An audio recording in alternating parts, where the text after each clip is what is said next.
Angel Reese had her 8th straight double-double yesterday as she continues to set the WNBA rookie record.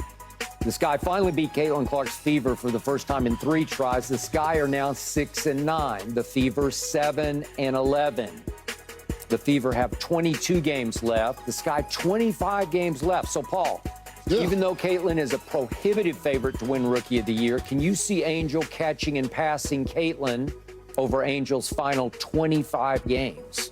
Yeah, I can. But, you know, she will have to do something that's historic. I believe, and I think she's on pace. Let's just say she runs the table on these double-doubles. Let's say she put together about 15, 16. Breaking the record as a rookie? As a rookie? Like, think about as a rookie breaking all-time records? Yep. I mean, you do something like that, you got to be in the conversation. I mean, come on. I mean, you just have to be. CC has the advantage. I call her CC now, Caitlin Clark, because she has the ball. She controls her own destiny for the most part every single night, whereas Reese's game is really predicated on her effort. You know, they have to get her the ball, you know, for the most part. You know, you can kind of devise up defensive schemes to slow down Reese, whereas with Caitlin, she controls her own destiny. So there is a path to her getting there, but she has to continue to play at this level, you know, with her rebounding, her defense.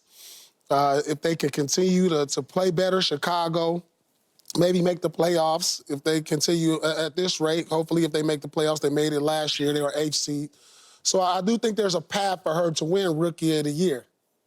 You know, obviously, Caitlin Clark is going to get the majority of the TV time, so we're going to be more pressed to vote for her.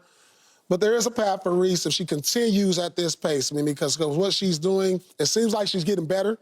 It seems like she's getting more comfortable. And it seems like they're going to her now a lot more than they have in the past. So there's a path for her, and I think she can get it done. You know, maybe there's a situation to where we can see a co-Rookie of the Year, because I don't see Caitlin slowing up, and I don't see Reese slowing up to that effect, because, you know, the way she plays with her effort, and she's very entertaining off the court, her interviews and stuff, and I think she's going to garner attention, you know, whether you like it or not. So what are we basing this off of, Skip? Are we basing it off just watching both of them play, although the games are totally different games? One is an assist machine and a three-point shooter. Another one is an in-the-paint rebound, rebounder who just goes and crashes the board. So if we look at just the game and the points and all that, then they pretty much even. Because Angel Reese is scoring 13 points a game to Caitlin's 16. Yeah, not bad. Okay? Yeah. She's getting 11 boards a game. Caitlin's getting 5. Yeah. The assist total goes up, but we don't expect for Angel Reese to have any assists. She get 1 or 2, 3 a game. All right, fine. And then when you talk about shooting, they both have 40% from the field. So that's... And Angel's tried 3 threes all year and missed all 3 of them, but she doesn't do that. So the games are different. That's like saying, well, Shaq is this way and Paul Pierce is that. Of course. But they both are effective for their game and what they do. So if we look at it purely just from that standpoint, and we take out the momentum of Caitlin Clark coming from college and into the pros, and now all of a sudden on Sunday, Angel Reese has caught our eyes because of the 25 and 16. So she certainly, with 25 games to go, can catch her, maybe not pass her, but catch her from a momentum standpoint. And once you get the momentum behind you and people's vision of that 25 and 16 stays stuck in their heads, people will start to bet on her. Now the odds will go up for her and come down. They'll take that money from Caitlin, put it on Angel, then it'll shift to some degree. Winning also helps in this situation. And the fact that she has a different type of personality that will now attract attention. It will. Because guess what we're doing? Like positive attention as opposed to negative. Exactly. Yeah. Where people like, she's saying, I got the dog in me. People are like looking at that now, go, look at her, oh, I like that. Yeah, I like the way she approaches the game. Yeah. So that energy that she is pushing will now start to get that attention. It won't just be about, and this is what she said a couple weeks ago, I'm here too. It ain't just about her. I understand y'all want to push Caitlin Clark, or CC, as Paul would call her. Y'all want to push it, but I'm here. Don't forget about me. Yeah. And she continues to push that out there. And now all of a sudden the media and everybody gets that. Chicago starts to win some games.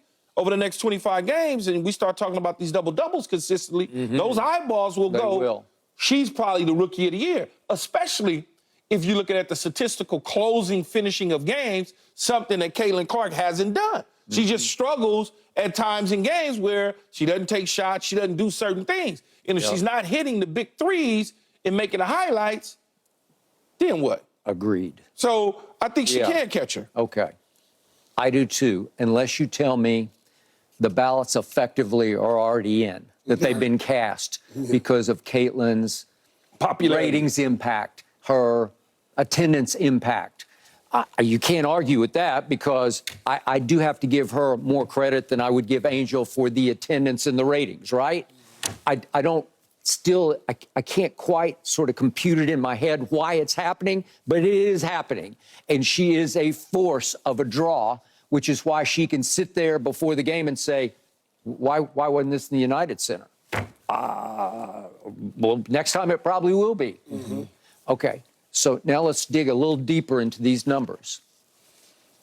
Caitlin Clark, as we speak, has 100 turnovers so far. That's 37 more than any other player in the whole league. That's pretty bad. In 18 games? Yeah. 100 turnovers in 18 games. Okay. So I'm just evaluating so far what we see. What do we really see? 100 turnovers. He's averaging 6 a game. Okay. 6. Well. Yeah. All right. 6 a game. Now let's look over here. And by the way, Caitlin's starting to heat up from 3 because for a while she was in the low 30s. She'd have bad nights. But last night was yesterday was a good day for her.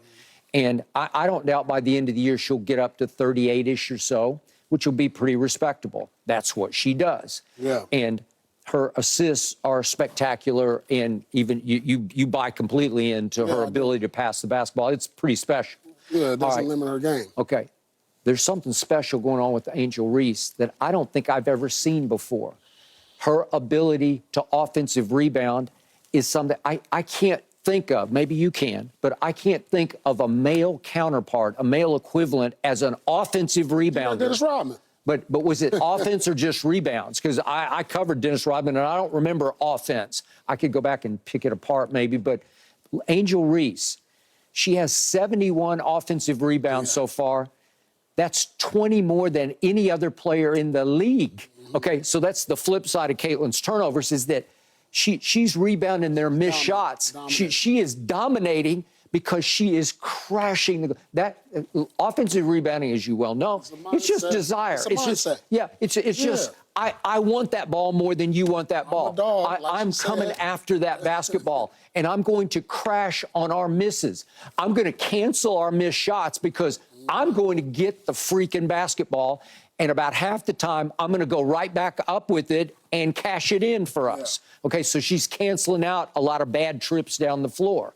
Okay, on just rebounds alone, she's second to Asia Wilson, and it's 11.6 a game for Asia to 11.1 for Angel. Well, I'm respecting that. Like Pat Riley said, no rebounds, no rings. Well, she's getting you high-level playoff caliber rebounds, right? Yes. Yet on the defensive boards, if I compare Angel to Caitlin, Angel's got 96 defensive boards. Well, Caitlin's got 89 defensive rebounds. Okay, it's 96. She only has 7 more defensive. Caitlin's 6 feet tall, and she's 6'3". Well, so she's doing most of her damage on the offensive glass. I don't know. Again, I love Dennis Rodman. And you don't talk about 6'7" below the rim rebounder. I've never seen anything like it. Right. He was all about anticipation and will, but he could anticipate the carom, the bounce better than anybody I've ever seen. And maybe Angel can too. Okay. Yeah. Okay. So the point is, if I look at offensive rebounds, Angel's got, I said 71. Caitlin's only got 9 offensive boards, so she just crushes her there. But on the defensive boards, it's kind of even between those two. My point being that you called off the numbers. They're close enough that I think Angel's in the race. I mean, absolutely, and especially it matters to me that for the last 6.5 minutes of that game yesterday, I saw that dog come out in Angel because she goes 10 points and 5 boards down the stretch. She literally took the game over. She grabbed it in her bare hands and said, this game is mine. And over the last 638, Caitlin did next to nothing, okay? I value that. So with 25 games to go, even though Caitlin is a prohibitive betting favorite, I got to believe that if you're objective at all about this, if you throw out the ratings impact and all that, well, if I'm just going basketball to basketball, is it a race? Yeah. Well, that's what I said. That's why I ran off the numbers. I'm like, you just talk about basketball. Basketball. It's close. Okay. If you're